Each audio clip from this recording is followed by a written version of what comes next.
20 esclavo de ningún hombre, no hay discusión, gruñó Bruenor. Aunque ninguno de los 4 amigos que estaban sentados ante él en la rocosa pendiente de la cumbre, tenía la más mínima intención de discutir su decisión. Debido a su loca mezquindad y orgullo, la mayoría de portavoces habían condenado a sus comunidades a una destrucción casi segura. Ni Drizzt, ni Wulfgar, ni Catti-brie, ni Regis esperaban que los enanos se unieran a una causa tan desesperada. ¿Cuándo obstruiréis las minas?, preguntó Drizzt, aunque el Drow todavía no había decidido si se uniría a los enanos en su encarcelamiento voluntario en las minas, o si actuaría como explorador para Brinsander, al menos hasta que el ejército de Akar-Kesej llegara a la región. Empezaremos los preparativos esta misma noche, respondió Bruenor. Pero en cuanto lo tengamos todo listo, no habrá prisa. Dejaremos que esos orcos miserables se acerquen todo lo posible a nosotros antes de cerrar los túneles, y, de paso, los enterraremos. Permanecerás con nosotros. Drizzt se encogió de hombros. Aunque la mayoría de gente de 10 ciudades todavía le volvía la espalda, el Drow experimentaba un sentimiento de lealtad hacia ellos, y no estaba seguro de si podría abandonar a su hogar adoptivo, incluso en circunstancias tan suicidas. Además, tenía pocas ganas de volver al oscuro mundo subterráneo, aunque fuera en las hospitalarias cavernas de los enanos. ¿Y tú qué piensas hacer?, preguntó Bruenor a Regis. El halfling también se sentía dividido entre su instinto de supervivencia y su lealtad hacia 10 ciudades. Con ayuda del rubí, había vivido bien durante los últimos años en Maer Dualdon, pero ahora, de pronto, su tapadera había resultado ser poco resistente. Después de que empezaron a correr los rumores de lo ocurrido en el consejo, todo el mundo en Brinsander murmuraba sobre la influencia mágica del halfling, y era consciente de que dentro de poco todas las comunidades habrían oído hablar de las acusaciones de Kemp e intentarían rehuirlo, si no optaban por rechazarlo abiertamente. En cualquier caso, Regis sabía que sus días de vida fácil en Bosque Solitario estaban llegando a su fin. Gracias por la invitación, respondió a Bruenor. Entraré antes de que llegue Kesej. Bien, replicó el enano. Te daremos una habitación cerca del muchacho, para que ninguno de los enanos tenga que escuchar tus ronquidos, agregó guiñándole un ojo a Drizzt. No, declaró Wulfgar. Bruenor lo observó con curiosidad, sin comprender las intenciones del bárbaro, pero sin saber tampoco por qué se oponía a dormir junto a Regis. Ten cuidado, muchacho, se burló el enano. Si crees que vas a estar al lado de la chica, ya puedes ir preparando tu garganta para enfrentarte a mi hacha. Catti-brie chasqueó la lengua, confusa, pero emocionada. Tus minas no son un buen lugar para mí, respondió Wulfgar de pronto. Mi vida está en la llanura. Sin embargo, olvidas que tu vida me pertenece todavía, le espetó Bruenor, aunque sus palabras parecían las de un padre y no las de un dueño. Wulfgar se puso de pie ante el enano, hinchando el pecho con orgullo y con una severa mirada en los ojos. Ahora Bruenor ya se había forjado una idea de lo que el muchacho llevaba en mente, y, aunque no le agradaba la idea de separarse de él, su orgullo por el bárbaro era en estos momentos más profundo que nunca. Mi periodo de aprendizaje aún no ha finalizado, empezó Wulfgar, pero ya he pagado mi deuda contigo, querido amigo, y con los tuyos en multitud de ocasiones. Soy Wulfgar, exclamó, con orgullo en la voz, apretando con firmeza la mandíbula y los músculos de todo el cuerpo. Ya no soy un muchacho, sino un hombre. Un hombre libre. Bruenor sintió que el familiar picorcillo le acudía a los ojos, y, por primera vez en su vida, no hizo nada para ocultar las lágrimas. Se colocó frente al enorme bárbaro, y le devolvió la mirada, observándolo con sincera admiración. Tienes razón. Ahora, puedo preguntarte, dejándolo a tu elección, si piensas quedarte a luchar junto a mí. Wulfgar negó con la cabeza. En realidad, he pagado mi deuda contigo, y a partir de ahora te llamaré amigo, querido amigo, pero aún tengo otra deuda que saldar. Desvió la vista hacia la cumbre de Kelvin, e incluso más allá. Innumerables estrellas brillaban con claridad por encima de la tundra, y su reflejo hacía que la llanura abierta pareciera todavía más extensa y vacía. Allí afuera, en otro mundo. Catti-brie asintió, y se movió, incómoda. Tan solo ella era capaz de comprender el vago cuadro que Wulfgar estaba pintando, y no le agradaba la opción que había elegido. Bruenor asintió, respetando la decisión del bárbaro. Entonces ve y vive lo mejor que puedas, declaró, intentando que no se le quebrara la voz, antes de alejarse por el escarpado sendero. Se detuvo un último momento y desvió la vista para observar al alto y joven bárbaro.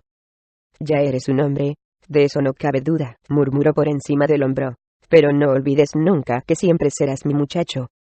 No lo olvidaré, susurró Wulfgar suavemente mientras Bruenor desaparecía por el túnel.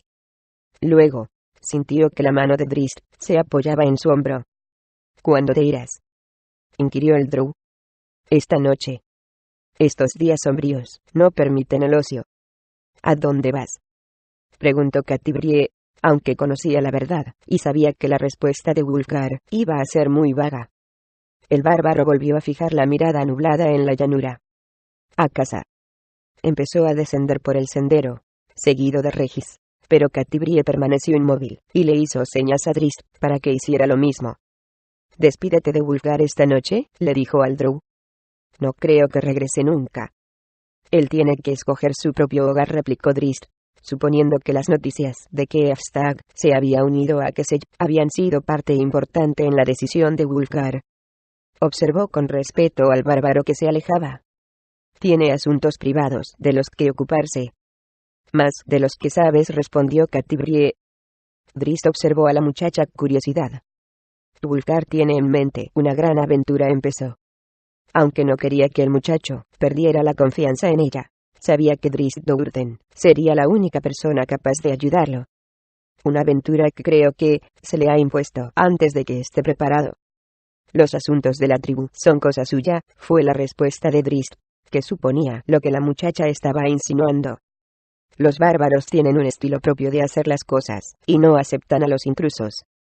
Estoy de acuerdo en lo que respecta a las tribus, pero el camino de Wulfgar, si no me equivoco, no va directamente a casa.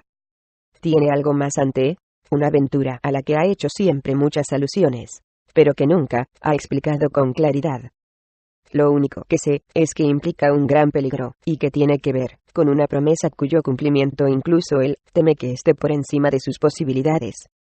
Drizzt observó la inhóspita llanura mientras reflexionaba sobre las palabras de la chica. Sabía que Catibrie era una persona más juiciosa y observadora de lo que aparentaba por la edad, así que no dudaba de que sus suposiciones fueran ciertas. Las estrellas parpadeaban en la gélida noche, y la cúpula celestial parecía absorber la línea del horizonte, un horizonte en el que todavía no se observaba el resplandor de un ejército en marcha. Tal vez aún tuviera tiempo. Aunque la proclamación de Cassius se extendió hasta la ciudad más remota en un par de días, pocos grupos de refugiados se pusieron en camino hacia Brinsander. En realidad, Cassius ya esperaba una reacción así, porque en caso contrario, no hubiera ofrecido protección a todo aquel que quisiera. Brinsander era una ciudad de grandes dimensiones, y su población no era tan numerosa como en el pasado. Había muchos edificios deshabitados dentro de las murallas, y, en la actualidad, una sección entera de la ciudad, reservada a las caravanas de mercaderes que venían de visita, permanecía completamente vacía. Aún así, si tan solo la mitad de la gente de las demás comunidades hubiera acudido en busca de refugio, Cassius se habría encontrado en un grave aprieto para poder cumplir su promesa. El portavoz no estaba preocupado, ya que los habitantes de 10 ciudades eran tipos duros que vivían bajo la amenaza constante y diaria de un ataque de goblins. Sabía que era necesario algo más que una advertencia abstracta para hacerlos abandonar sus hogares, y, además, con los constantes conflictos entre ciudades, estaba seguro de que los jefes de las comunidades no emprenderían acción alguna para instigar a sus gentes a que huyeran. Tal como había supuesto, Lensat y Agorwal fueron los únicos portavoces que llegaron a las puertas de Brinsander. Casi la totalidad de la población de Cielo Oriental acudió junto a su jefe, pero Agorwal no consiguió llevar consigo más que la mitad de su pueblo. Los rumores de que, al parecer, en la arrogante ciudad de Targos, casi tan bien defendida como Brinsander, ninguno de sus habitantes iba a huir, hicieron que muchos pescadores de Termalaine se resistieran a abandonar sus hogares en el mes más beneficioso de la temporada de pesca, temiendo que en su ausencia Targos consiguiera una gran ventaja económica. Un caso parecido ocurría en Tecaer con Igica Erdineval. Ninguno de los dos acérrimos adversarios quería dar la más mínima ventaja al otro, así que ni una sola persona de ambas ciudades fue a buscar refugio a Brinsander. para los habitantes de esas comunidades enfrentadas. Los orcos no eran más que una amenaza distante con la que tendrían que tratar si algún día llegaba a hacerse realidad, mientras que la lucha con sus inmediatos vecinos era real y evidente, y formaba parte de su vida cotidiana. En el oeste, la ciudad de Bremen permaneció por completo independiente de las demás comunidades, y consideraron que la oferta de Cassius no era más que un intento de reafirmar la soberanía de Brinsander sobre las demás ciudades.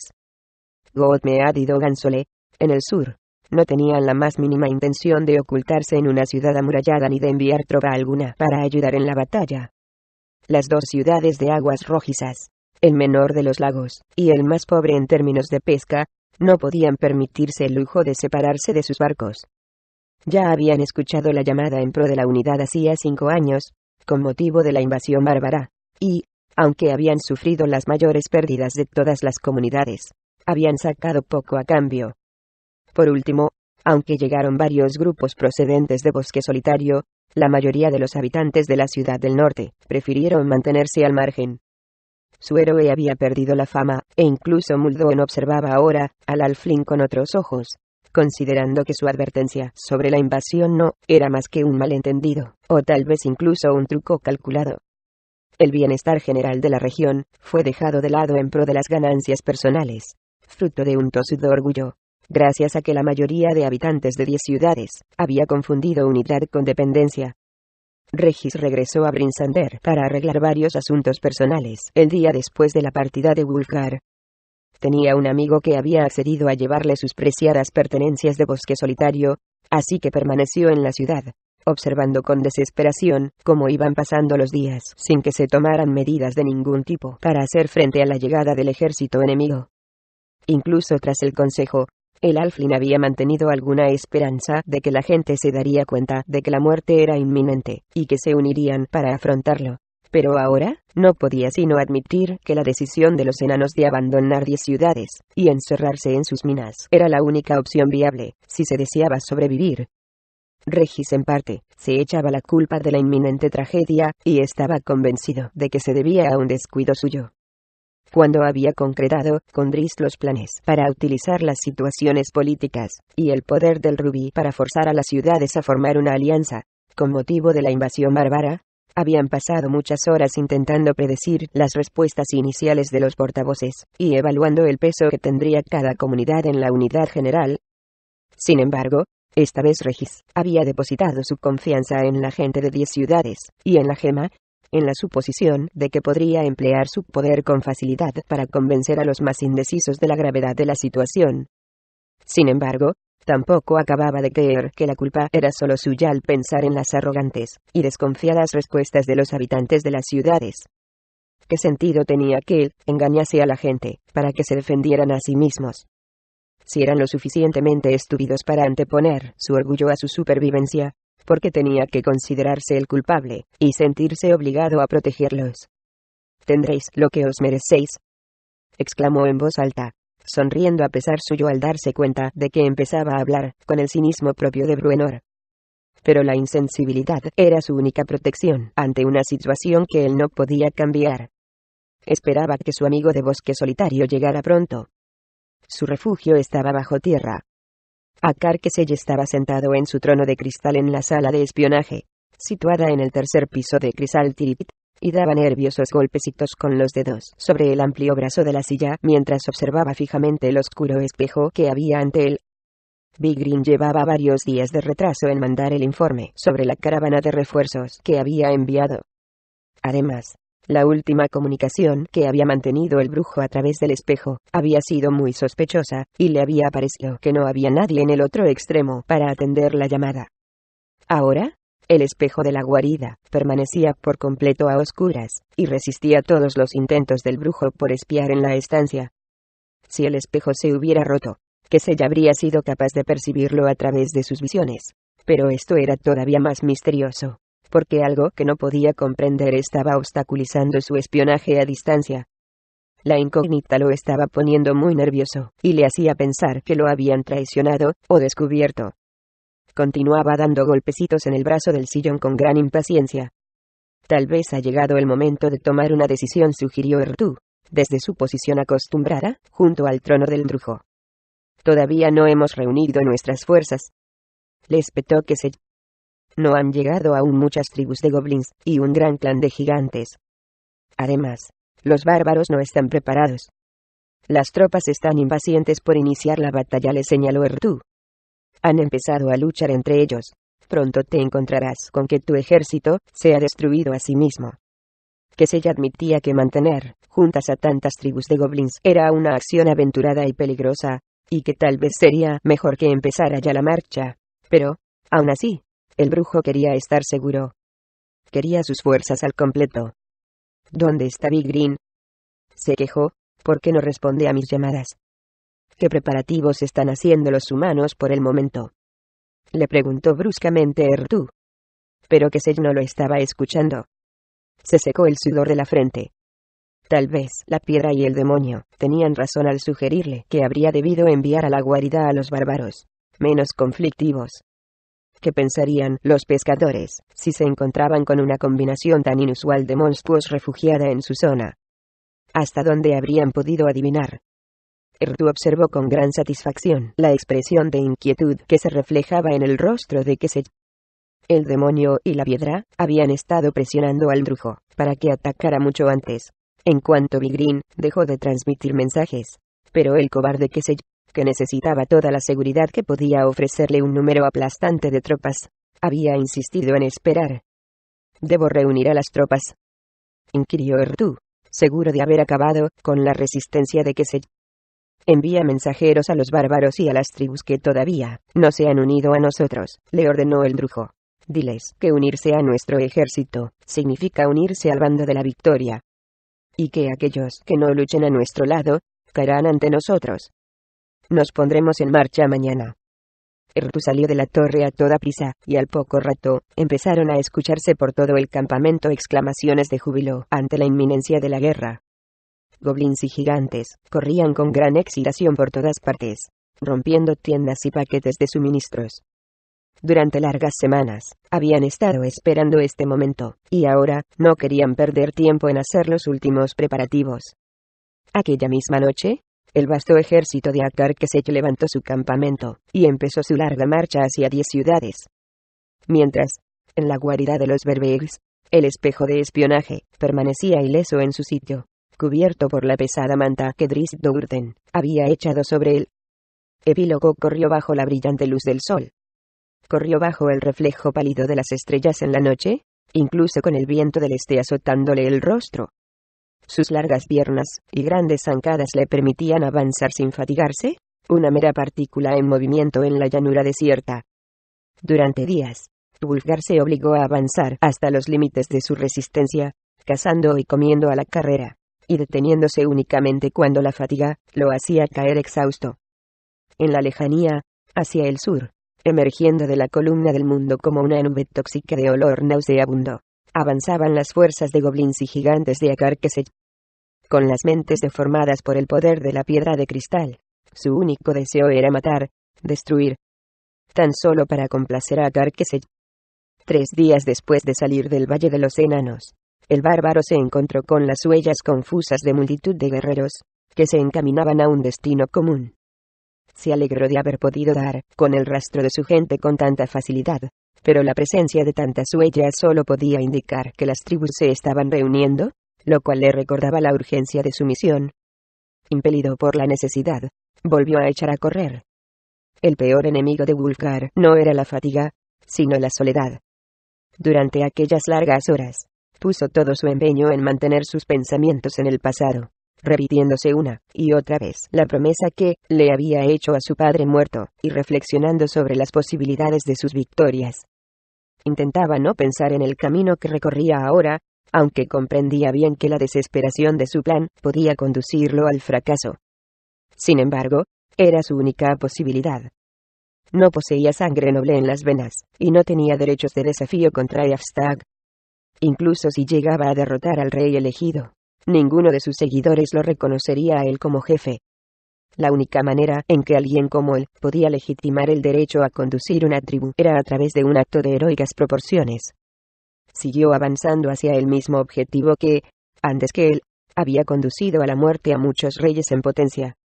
Y, oculto entre las sombras, a sus espaldas, corriendo con la agilidad propia de su raza, lo seguía Drizzt-Do'Urden. Siempre en dirección este, hacia el glaciar Reged, y a un lugar llamado Evermeld.